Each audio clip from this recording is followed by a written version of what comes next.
Salve, salve você que acompanha a Análise Verdão aqui no YouTube. Meu nome é Leonardo Suzuki, sejam muito bem-vindos a mais uma análise pós-jogo de mais uma vitória do Palmeiras em uma partida que, vamos combinar já de início, no início da análise, vamos combinar isso aqui. Não era um jogo para dar show, era um jogo para vencer. Isso era muito importante porque esse foi o sexto jogo do Palmeiras em um intervalo de 17 dias. Então a gente tá muitas semanas aí em jogo quarta e domingo, né? Nesse caso quarta e sábado. Acabamos de jogar uma partida que exigiu muito do time em termos de intensidade, em termos de concentração, em termos de energia, que foi a virada histórica contra o Botafogo. E então, dentro desse contexto e enfrentando ainda um bom adversário que é o Atlético Paranaense, o Palmeiras precisava vencer, precisava garantir os 3 pontos, e isso o Palmeiras conseguiu, apesar de não ter dado show, mas também de ter feito uma atuação segura, dá pra dizer assim, e tem questões interessantes pra gente analisar, então já começa deixando seu likezinho, porque 3 pontos merece like na análise pós-jogo, certo? Então vamos lá. Essa foi uma partida em que o Abel ele tenta repetir a ideia que deu certo e que encaixou o time anteriormente, né? Sem Gomes e Murilo, ele tenta mexer o menos possível na estrutura, tendo o Naves entrando como um dos zagueiros e o Rocha entrando como o outro zagueiro, sem Gomes e Murilo, certo? E mantendo a função de todo o resto do time. E isso eu achei interessante, porque no vídeo pré-jogo, que eu postei inclusive neste sábado de manhã, eu postei um pré-jogo analisando a possível escalação do Palmeiras e tal, eu falei sobre a importância de você manter, de você mexer pouco, de você manter o que vem dando certo, e especialmente o trio de ataque do Palmeiras, né? Eu sei que o Breno desperdiçou algumas chances e tudo mais, mas o trio de ataque do Palmeiras que vem jogando encaixou muito bem em termos de movimentação, do Veiga ser esse meia podendo flutuar bastante, do Breno e do Endrick terem movimentações contrárias, então enquanto o Endrick ele é muito bom recuando para receber essa bola e partir de frente, o Breno ele faz um movimento contrário para gerar espaço, então isso funcionou bastante, e eu fiquei em dúvida se o Abel ia querer abrir mão disso, e o Abel não quis. E o gol que dá a vitória pro Palmeiras, né, logo aos 5 minutos, é um gol em que o Veiga recebe a bola nas costas dos volantes do Atlético, e a partir do momento que ele recebe a bola nas costas dos volantes, você tem um 3 contra 3. Os 3 atacantes do Palmeiras contra os 3 zagueiros do Atlético Paranaense, né? Veiga, Endrick e Breno Lopes contra os 3 zagueiros. E aí os zagueiros do Atlético Paranaense têm que tomar uma decisão ali do que fazer. E no momento em que o Thiago Heleno salta, sai da posição para tentar pressionar o Veiga, é o momento em que abre a janela, abre o espaço pro Endrick ultrapassar e pro passe do Veiga, pra bela enfiada do Veiga, a bela finalização do Endrick, enfim. Então, a aposta do Abel deu certo. Ele escolheu mudar o menos possível, escolheu manter a estrutura que encaixou o time, né? Essa estrutura de 3 zagueiros, desse trio de ataque com Veiga, Breno e Endrick sem um camisa 9 fixo, né? Ele resolveu manter isso e funcionou, deu certo. Que bom que funcionou e que bom que deu certo. E é muito legal, pelo menos eu acho muito legal, o fato de que esse Palmeiras mostra, esse Palmeiras recente eu digo, mostra como não existe resposta certa e não existe resposta definitiva no futebol. Tudo depende do contexto. E eu explico pra vocês. O Palmeiras encaixou com 3 zagueiros, certo? Depois da eliminação e tudo mais, quando a gente nem esperava mais brigar por título, o Abel encaixa o time com 3 zagueiros. E a gente acha, pô, então 3 zagueiros é o certo. E aí vem o jogo contra o Botafogo e a gente fala, não, 3 zagueiros não é o certo, o Palmeiras tomou um baile. Aí o Abel muda no segundo tempo pra um 4-4-2 e a gente fala, esse é o certo. E aí vem o jogo contra o Atlético Paranaense e a gente pensa, não, nesse jogo o certo era ter 3 zagueiros. Então, o desafio do Abel é balancear isso, balancear essas possibilidades de jogar com linha de 4, com linha de 3 e tudo mais, dependendo do adversário e dependendo do contexto. Só que não existe resposta certa. O Palmeiras jogou com 3 zagueiros contra o São Paulo e amassou, e jogou com 3 zagueiros contra o Botafogo e foi amassado. O Palmeiras jogou com linha de 4 no segundo tempo contra o Botafogo e foi muito bem, e foi mal em outras partidas, em outras oportunidades. Então, tudo depende do contexto. E eu acho que o Abel acerta nesse jogo contra o Atlético Paranaense, porque o Atlético ataca num 3-2-5 muito claro, né? Então os 3 zagueiros, os 2 volantes e basicamente uma linha de 5 na frente, que batia de frente com a linha de 5 do Palmeiras, né? Então o Palmeiras tinha os 3 zagueiros, os 2 alas, e essa linha de 5 do Atlético na frente tinha os 2 alas também abertos, né? Que era o Esquivel e o Canóbio, depois ele muda, mas enfim. Os 2 meias, o Vitor Bueno e o Zapelli, e o Pablo, que é o centroavante, que depois sai lesionado também, enfim.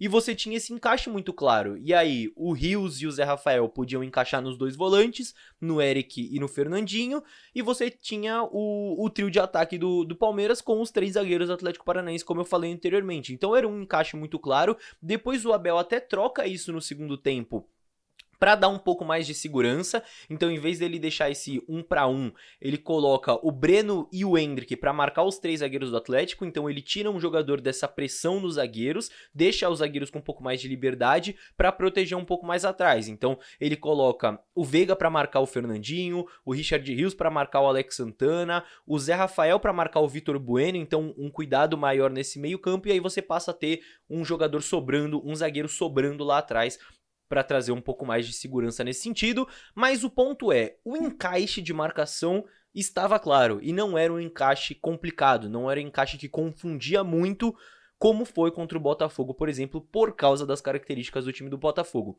O que não significa também que o Palmeiras foi defensivamente perfeito, né? O Palmeiras cedeu espaços em alguns momentos ali do jogo para o Atlético, por alguns motivos, na minha visão. Primeiro que é absolutamente normal o time baixar a guarda depois do que fez na quarta-feira, né? Tanto que os espaços para o Atlético começam a sair junto com uma queda física do Palmeiras a partir de uns 20 minutos ali, porque antes o Palmeiras estava realmente mais intenso. Mas é completamente normal essa queda física, é completamente normal baixar a guarda depois de um jogo que exige tanto. Eu falei exatamente a mesma coisa depois do jogo contra o São Paulo. Pode entrar na análise pós-jogo que você vai ver lá. Quem acompanha todas já sabe.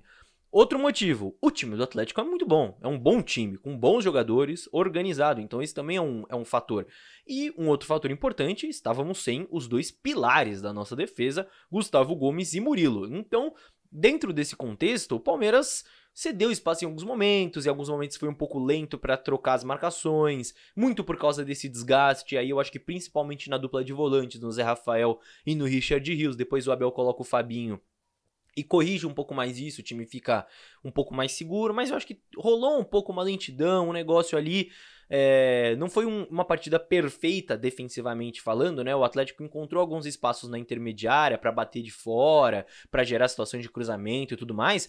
Só que também não foi um jogo que o Palmeiras cedeu grandes chances, cedeu chances claras, né? O primeiro chute do Atlético ao gol foi com 20 e poucos minutos do segundo tempo, né? Tiveram alguns sustos ali em transição, em uma bola parada, em uma coisa assim, mas realmente não foi um jogo que o Palmeiras tomou um sufoco e tudo mais, né? E ofensivamente, também não foi um jogo que o Palmeiras foi genial, mas foi um jogo que o Palmeiras conseguiu gerar finalizações, né? E poderia ter vencido por mais, né? O 1-0 talvez tenha ficado até um pouco magro pela quantidade de chances que o Palmeiras gerou.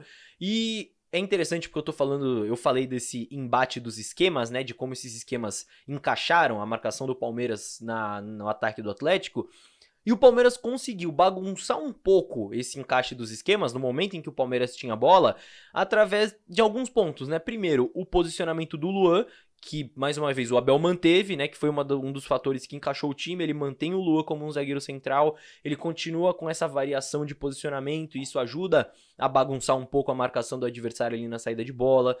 Um outro fator que é muito importante, que eu falo até pouco aqui nos vídeos, mas que é válido, é a participação do Everton. Com o Everton, o Palmeiras tem um jogador a mais na saída de bola, ele é um cara muito ativo em saída de bola, então é um jogador a mais para dar superioridade numérica.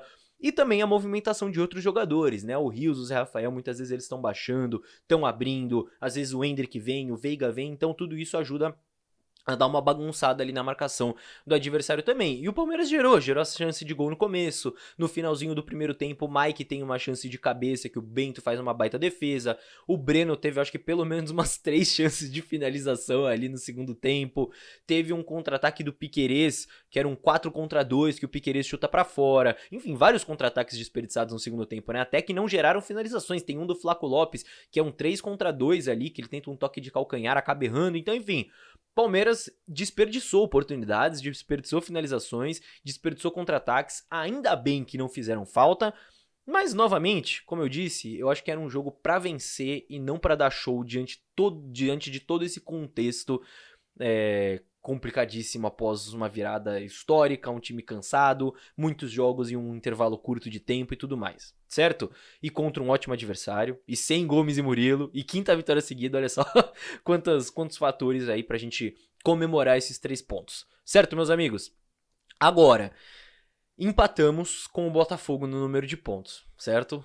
Ambos têm 59 pontos, claro que o Botafogo tem uma vitória a mais, então ficamos ainda atrás do Botafogo mesmo com a mesma pontuação.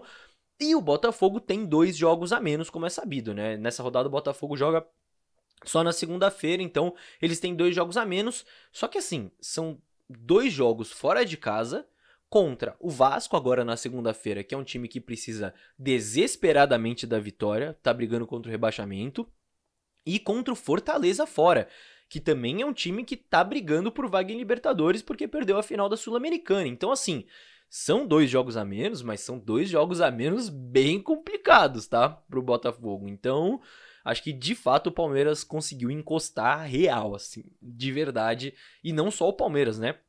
O Grêmio venceu e tá próximo ali também. O Bragantino ainda vai jogar, mas também tá ali na briga, né? O Atlético que acabou vacilando nessa rodada. Mas enfim, não só o Palmeiras, mas outros times também estão começando a encostar. Mas acho que realmente o Palmeiras passa a ser o principal concorrente a tirar o doce da mão da criança nesse finalzinho de campeonato. Certo, meus amigos?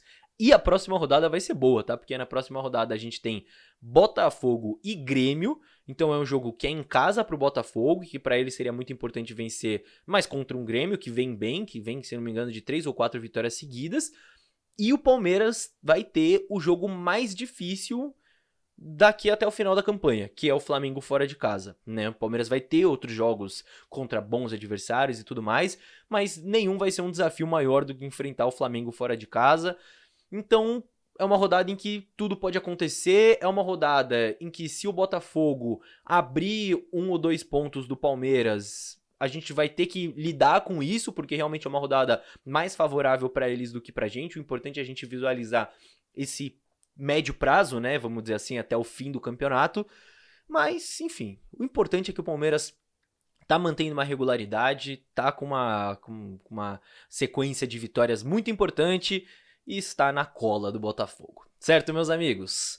Bom, é isso. Falei muito, quero a opinião de vocês aqui nos comentários, certo? Acho que vou fazer uma análise aqui no canal sobre esse Palmeiras e Flamengo também, então me aguardem, mas se você tiver outra sugestão de vídeo que você queira ver aqui também, é só comentar aqui embaixo. E se você não viu os últimos vídeos do canal ainda, veja, tá? Saíram análises muito legais sobre a virada histórica contra o Botafogo, análise tática, análise pós-jogo ali no calor do momento. Se você ainda não viu alguma, entre no canal e assista, porque os conteúdos estão muito legais e tô adorando o feedback de vocês também. Fechou, rapaziada?